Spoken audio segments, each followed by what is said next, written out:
बता दें कि गुरुग्राम में हनुमान चालीसा पाठ का आयोजन किया गया है। हजारों की संख्या में वहां पर लोग पहुंचे हैं। सीधे आपको लेकर चलते हैं क्योंकि हमारे विशेष संवाददाता गुलशन ग्रोवर वहां मौजूद है। गुलशन, जरा बताइए कि किस तरह से यह कार्यक्रम आगे बढ़ता हुआ नजर आ रहा है। देखिए विनय, बिल्कुल हनुमान चालीसा का जब पाठ हो रहा था तो तमाम जो भक्त यहाँ आए हुए थे उसमें डूबे हुए थे। और अब तक लगभग हम गुरुग्राम जिले की बात करें तो 4 लाख बार जो है हनुमान चालीसा का पाठ लगभग हो चुका है, उससे ज्यादा बार हो चुका है।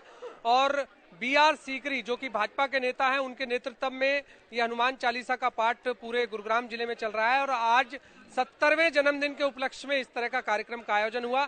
मेरे साथ खुद BR सीकरी हैं, उनसे जान लेते हैं। सर, क्या मैसेज आप इस हनुमान चालीसा के पाठ के माध्यम से गुरुग्राम वासियों को दे रहे हैं?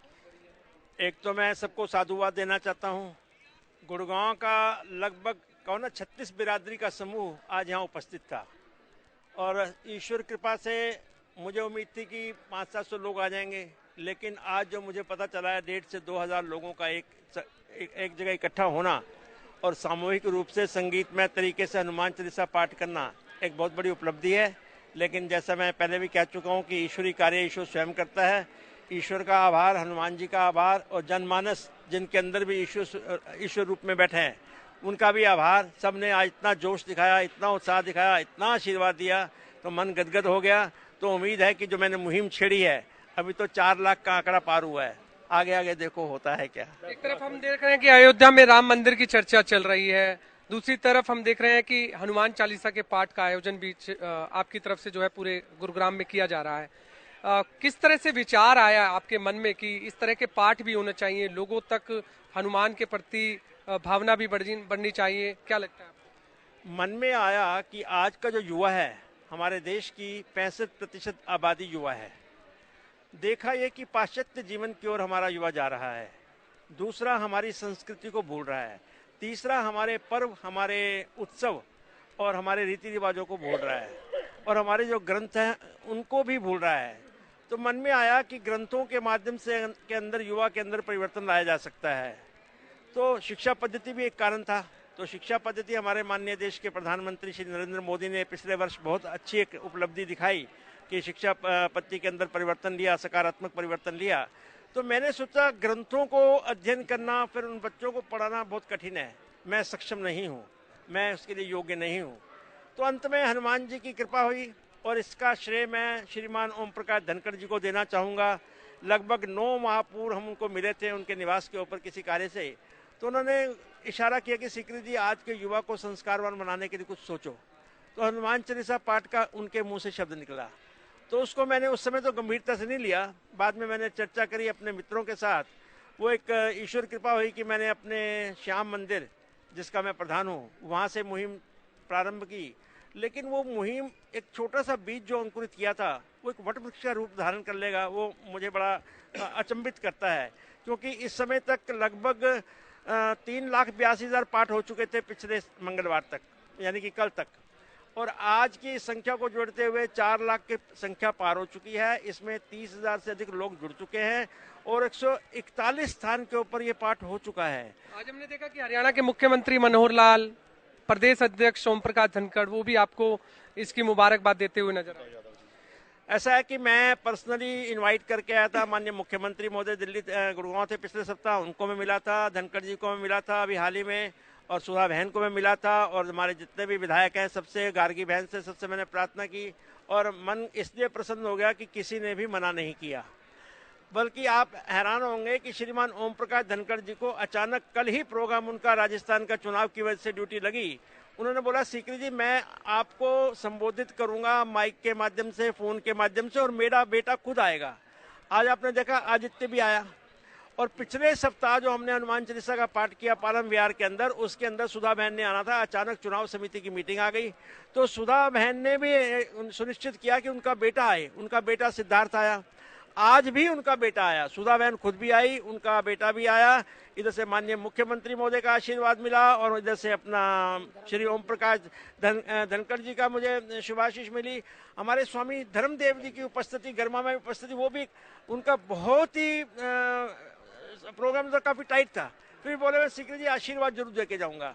उनका यहाँ पर आना, मिल के जाना, मुझे आशीर्वाद देना, मैं तो गदगद हो गया। और हमारे विधायक का आना, गार्गी बहन का आना, इतने सामाजिक संस्थाओं का आना एक बहुत बड़ी उपलब्धि है। देखिए बिल्कुल आपने बी आर सीकरी को सुना, और भी लोग हैं, क्या कहेंगे सर आज के कार्यक्रम को? मैं डॉक्टर अशोक दिवाकर ये कहना चाहता हूं कि बोधराज सीकरी जी समाज सेवी और उद्योगपति हैं। इनके जन्म दिवस पर ये जो मुहिम हनुमान चालीसा के पाठ पठन की हुई है, मैं इनको बधाई देना चाहता हूं, क्योंकि आज हमारे सिलेबस में, हमारे पाठ्यक्रम में कहीं भी नैतिक शिक्षा नहीं रही और बच्चों को संस्कार का बहुत अभाव होता जा रहा है।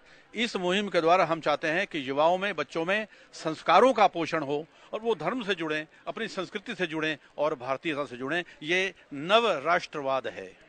लगता है युवा पीढ़ी को क्या संदेश जाता है? युवा पीढ़ी को संदेश की बहुत ज़रूरत है। जो हमारे पाठ्यक्रम में, जो हमारे मेघालय की शिक्षा पद्धति के अनुसार हमारे जितने पाठ्यक्रम में परिवर्तन कर दिए गए, हमारे नैतिक शिक्षा जितनी भी थी सब खत्म हो गई थी। अब सीकरी साहब ने एक मुहिम चलाई है जिससे हमारे नव युवकों को इसका संदेश जाता है, नैतिक शिक्षा का संदेश जाता है। क्या लगता है कि जब इस तरह के पाठ होते हैं, जो लोग जो जुड़ते हैं, उनमें किस तरह की प्रेरणा आती है, और वो प्रेरणा जो है पूरे समाज में या पूरे हम देश भर में कहें तो किस तरह से जागरूक हो?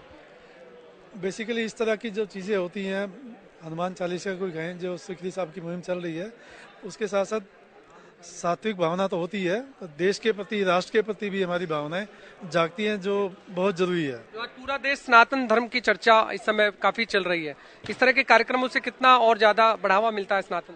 हमारा मूल ही यही है, अगर हम इसके साथ चलेंगे तो देश हमारा अपने आप अच्छा होगा, नैतिक शिक्षा अपने आप बढ़ेगी, हमारा यूथ बिल्कुल ठीक हो जाएगा। देखिए बिल्कुल तमाम जो लोग हैं वो अपनी अपनी बात यहाँ पर रख रहे हैं। क्या कहना चाहेंगे आप? जय श्री राम। हम तो बोधराज सीकरी जी के बहुत बहुत धन्यवाद करना चाहते हैं कि इन्होंने, है ना, इतनी अच्छी मुहिम चलाई हुई है, सबको अच्छा संदेश मिल रहा है, जनता जुड़ रही है इनके साथ। हम तो इनकी सेना के नौकर हैं, हम तो जय हनुमान। बिल्कुल सभी लोग जो हैं अपनी अपनी बात यहाँ रख रहे हैं। हमारे साथ नरेश चावला भी है। नरेश जी, कार्यक्रम का समापन जरूर हो गया है, क्या लगता है कि इस तरह के जो कार्यक्रम है वो लोगों के प्रति कितना लोग कितने जागरूक होते हैं और कितनी प्रेरणा मिलती है? भाई ऐसे प्रोग्राम हमारे सीकरी जी करते रहेंगे और हमेशा ही उनके मन के जो भाव है, हमेशा ही वो इस तरह के धार्मिक प्रोग्राम करते रहेंगे। और उन्होंने ये संकल्प भी लिया है कि इसको जितनी मेरी हिम्मत है मैं आगे बढ़ाता रहूंगा। अब तक 4 लाख बार से ज्यादा जो है लोग पाठ कर चुके हैं इस हनुमान का, तो इससे सनातन धर्म को कितना बढ़ावा मिलता है, आप किस तरह से? देखो, सनातन धर्म को तो बढ़ावा मिलता है, नई जो जनरेशन है उनको भी संस्कार मिलते हैं और उनके संस्कारों का उनको बेनिफिट मिलेगा जो सीकरी साहब ये कर रहे हैं।